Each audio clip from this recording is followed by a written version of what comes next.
update muna tayo sa ating binabantayan na si Bagyong Julian. Ito nga, ang si Julian ay nasa typhoon category pa din at papalayo na sa may Batanes. Kanina alas 4 ng hapon, yung kanyang sentro ay nasa 95 kilometers west-southwest ng Basco, Batanes. Ito ay nagtataglay ng lakas na hangin na 175 kilometers per hour malapit sa sentro at bugso na aabot sa 215 kilometers per hour. Kumikilos sa direksyong west-northwest sa bilis na 15 kilometers per hour. So tingnan na muna natin yung magiging track netong si Julian in the next 72 hours. So after 24 hours, ito ay nasa may 215 kilometers na west-northwest ng Itbayat, Batanes. After 48 hours, ito ay nasa may 255 kilometers north-northwest naman ng Itbayat, Batanes. And after 72 hours, ito ay nasa may 495 kilometers north-northeast ng Itbayat, Batanes at nasa labas na ng ating Philippine Area of Responsibility. Dahil nga rin dito kay Julian, may nakataas tayong tropical cyclone wind signal. Yung pinalabas nating pinakamataas na wind signal ngayon ay signal number 4 kung saan ito ay mararanasan sa may Batanes. Signal number 3 naman sa northeastern portion, sa northern at western portion ng Babuyan Islands. Signal number 2 sa may northern at western portion ng mainland Cagayan kabilang na hayo na lalabing bahagi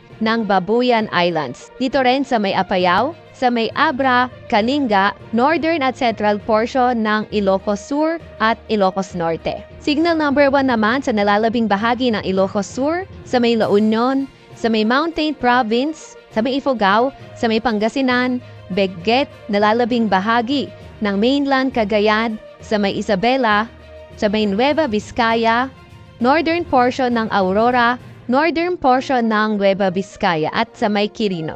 Nasahan nga rin natin yung mga bugso ng mga malalakas na hangin ngayon sa may Aurora, Zambales, Bataan, Metro Manila, Calabarzon, Romblon at Bicol Region.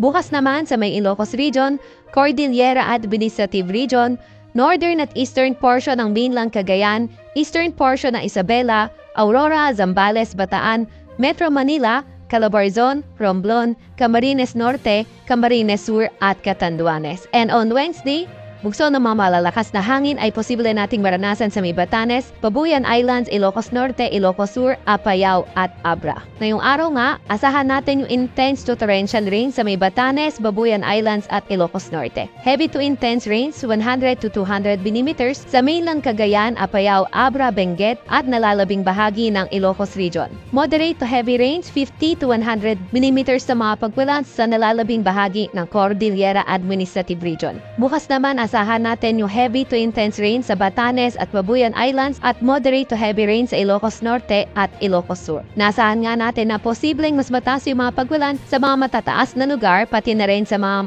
mabundok na lugar. So yung ating mga kababayan na nakatira sa mga landslide at flood-prone areas ay pinag-iingat nga natin sa mga banta ng pagbaha o hindi kaya pagguho ng lupa. Meron din tayong nilabas na gale warning as of 5 p.m. ay ito ay sa may Batanes, Cagayan kabilang ng Babuyan Islands at ang northern coast ng Ilocos Norte. Kaya kung maaari, wag mo nang pumalaw sa ating mga kababayan may maliliit na sasakyan pandagat o kaya yung mga motor bangkas dahil magiging maalon hanggang sa napakaalon ng karagatan. Ito naman, balikan natin yung track netong binabantayan natin si Bagyong Julian. So ngayon, inaasahan natin ito ay kikilos sa direksyong west to northwest over the Bashi Channel. So patuloy nga na lumalakas itong si Julian at posibleng maging isang super typhoon ngayong hapon or ngayong gabi. And then, by tomorrow, may kita natin na posibleng ang mag-recurve itong si Julian habang kumikilos ng babagal. And then by Wednesday, nakita natin na posibleng mag-turn ito northeast papunta sa may southern coast ng Taiwan kung saan ito ay maglalandfall. So kung makikita nga natin dito sa track ni Julian, napakalapit nito sa boundary ng park. So hindi nga or posible nga na